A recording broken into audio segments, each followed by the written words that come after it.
Masuk akal kalau Ibu Megawati sampai detik ini, bahkan pada saat Lebaran kemarin, tidak mau menerima kedatangan seorang Jokowi. Dan ini didukung oleh rakyat Indonesia. Bahkan saya menerima informasi dari Sekjen PDI Perjuangan bahwa ranting-ranting, bahkan anak ranting itu juga menolak kalau Pak Jokowi itu diterima oleh Bu Megawati. Jadi sangat masuk akal. Jadi kalau sekarang saya mendengar ada berita dari Pak Budi Ari sebagai Menkom Info ya, yang orang dekatnya Pak Jokowi ya, sebagai juru bicara Pak Jokowi, bahwa mengatakan bahwa sudah tidak ada peluang Pak Jokowi ingin bertemu dengan Bu Mega, ya karena ditolak. Bukan Pak Jokowi tidak mau bertemu, karena ditolak. Pak Jokowi memang tidak layak dan tidak pantas lagi untuk bertemu dengan Bu Mega. Saya tidak tahu apa yang akan dikatakan Pak Jokowi kalau ketemu dengan Ibu Mega. Dengan setelah peristiwa yang luar biasa, pengkhianatan yang sangat kejam, perlakuan yang tidak manusiawi kepada orang yang telah membesarkan dirinya dan keluarganya. Jadi bagi saya 1.000.000% setuju. Ibu Megawati tidak perlu lagi ketemu dengan seorang Jokowi. Orang mengatakan Pak Jokowi berkuasa. Ya berkuasa nanti hanya sekitar tinggal berapa bulan. Ini sudah menjelang akhir April, Mei, Juni, Juli, Agustus, September, Oktober Pak Jokowi sudah lengser. Kekuatan, kedikdayaan, kemenangan seorang presiden dengan mantan presiden itu berbeda jauh. Pak Jokowi nanti tidak akan sekuat sekarang seperti yang dibayangkan orang, menguasai semua lini TNI, Polri semua di bawah kendalinya Pak Jokowi. Belum tentu. Nanti setelah dia jadi mantan presiden, yang akan memegang kendali ya presiden. Kalau misalkan katakanlah Pak Prabowo akhirnya dilantik jadi presiden, Pak Prabowo apa mau didikte oleh seorang Jokowi? Saya tidak yakin. Jokowi dengan Prabowo mempunyai tipe kepribadian yang sama. Seorang koleris sejati, seorang yang ingin mengendalikan dan harus dengan cara saya. Saya kira ini hanya strateginya Pak Prabowo. Sementara ini didukung ya manut-manut aja apa arahan Pak Jokowi. Tapi manakala Pak Prabowo sudah jadi presiden, jangan harap Pak Jokowi bisa mengendalikan Pak Prabowo. Meskipun Gibran sudah jadi wakil presiden sekalipun, tapi kalau kita melihat sosok dan kapasitas serta kapabilitas Gibran, memang tidak layak dan tidak pantas untuk dudukan setinggi wakil presiden memang. Jadi memang bagi saya Pak Jokowi ini nanti pasti kena batunya. Sehebat apapun, sepintar-pintarnya tupai melompat itu pasti akan jatuh. Pak Jokowi adalah anak kandung dari reformasi. Dia produk dari demokrasi, tapi justru sekarang ini Pak Jokowi mengkhianati demokrasi itu sendiri, menghancurkan demokrasi dengan membentuk oligarki keluarga begitu, dan reformasi pun dikhianati, apalagi dengan Bu Megawati Soekarno Putri. Jadi saya dalam kesempatan ini secara pribadi saya sangat setuju, tidak perlu lagi seorang tokoh bangsa Ibu Megawati Soekarno Putri harus bertemu dengan seorang Jokowi. Harus ada punishment.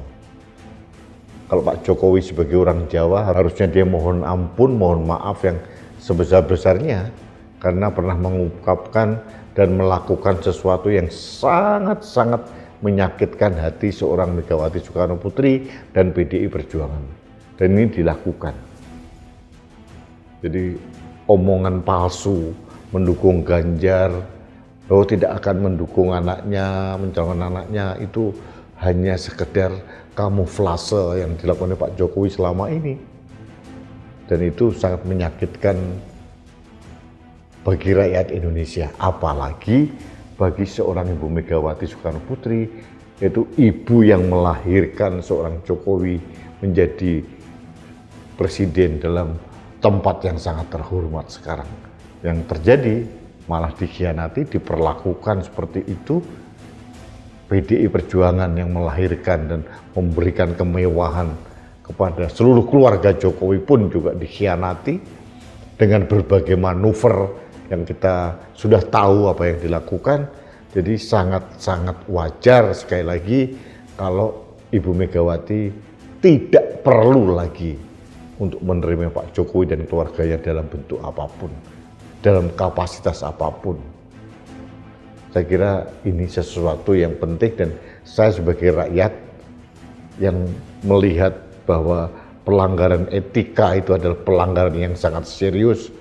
Ini penting sekali karena menurut saya Pak Jokowi ini sudah jauh melanggar etika kepantasan, melanggar moral kebangsaan, dan ini bagi saya hampir mustahil untuk dimaafkan oleh rakyat Indonesia. Inilah yang akan diterima oleh Pak Jokowi atas yang dilakukan. Ya, pengkhianatan yang dilakukan oleh Joko Widodo kepada PDI Perjuangan ini adalah sebuah pengkhianatan paling besar yang pernah barangkali dialami oleh PDI Perjuangan dan Ibu Mega. Sejak reformasi, bahkan di zaman Orde Baru, ya, Ibu Megawati itu mengalami berbagai macam tekanan, cobaan, tantangan di dalam memperjuangkan hak demokrasi dan memperjuangkan hak rakyat Indonesia. Ibu Mega adalah orang yang paling banyak menderita ya di zamannya Orde Baru. Ditekan karena penguasa saat itu ingin menghilangkan Trust Soekarno.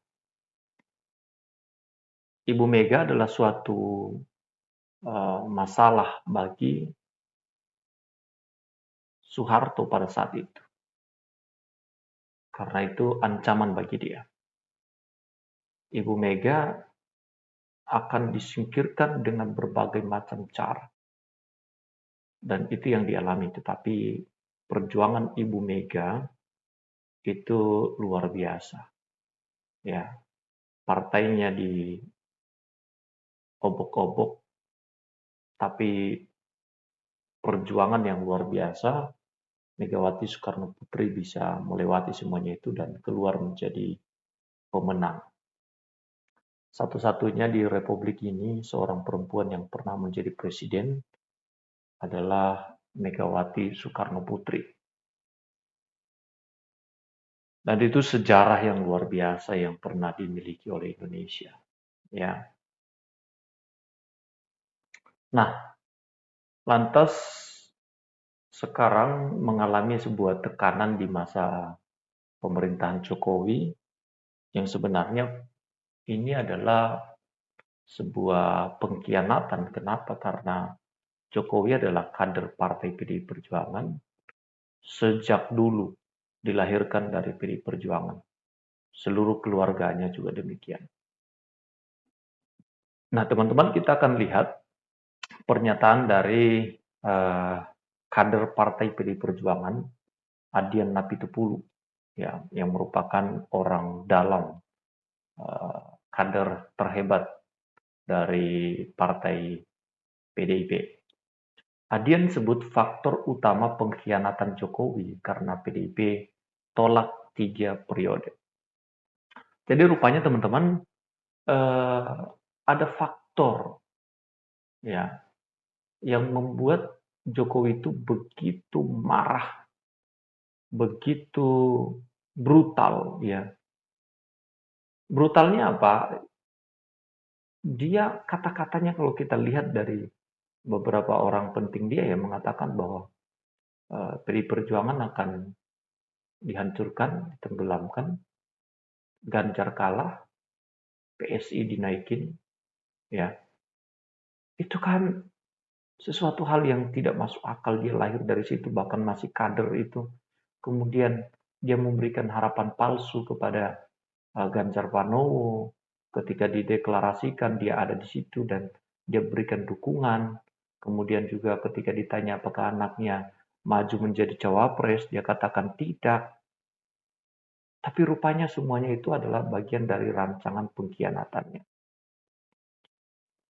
Dia minta 3 periode di masa uh, pemerintahannya, tapi Ibu Megawati tidak kasih. Kenapa? Karena sesuai dengan uh, konstitusi kita bahwa presiden hanya boleh memimpin 2 periode saja.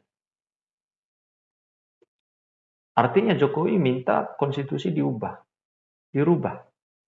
Ya, mumpun pada saat itu dia punya ipar di situ, Anwar Usman yang bisa bikin itu.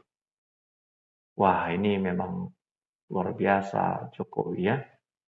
Itulah yang bikin orang kecewa sama dia ya. Konflik Presiden Joko Widodo dengan PDI Perjuangan meruncing.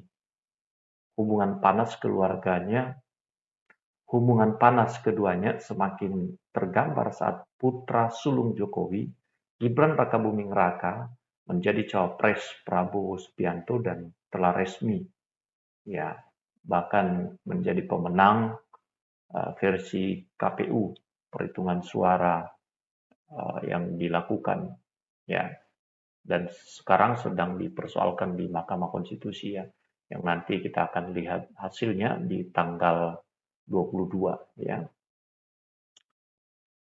Konflik Presiden Joko Widodo dengan PDI Perjuangan meruncing ya. Ketua Tim Koordinasi Relawan Pemenangan Pilpres TKRPP PDI Perjuangan Adian Napitupulu menegaskan Jokowi dan keluarganya sudah mengkhianati PDI Perjuangan. Menurut Adian, meregangnya hubungan Jokowi dengan PDI Perjuangan disebabkan oleh hal sederhana yaitu partai pimpinan Megawati Soekarno Putri tidak mengabulkan permintaan Jokowi untuk memperpanjang masa jabatannya sebagai presiden menjadi 3 periode. Wah, itu rupanya yang bikin dia marah. Ketika kemudian ada permintaan 3 periode, kita tolak. Ini masalah konstitusi, ini masalah bangsa, ini masalah rakyat yang harus kita tidak bisa setujui, kata Adian Napitupulu. Ya jelas dong, itu pelanggaran terhadap konstitusi kita, ya. Tidak boleh, itu sudah sangat tepat sikap daripada PDI Perjuangan untuk menolak itu ya. Jadi kalau Jokowi marah hanya gara-gara itu ya sebenarnya dia memang sedang menunjukkan dirinya haus kekuasaan ya. Dirinya terlalu menginginkan kekuasaan ya dan itu yang terjadi. Keluarganya dibangun ya memberikan posisi-posisi dalam pemerintahan ya yang walaupun itu pilihan rakyat ya tetapi jalannya itu ya tidak bisa dipungkiri itu karena ada dukungan dari Jokowi sebagai presiden.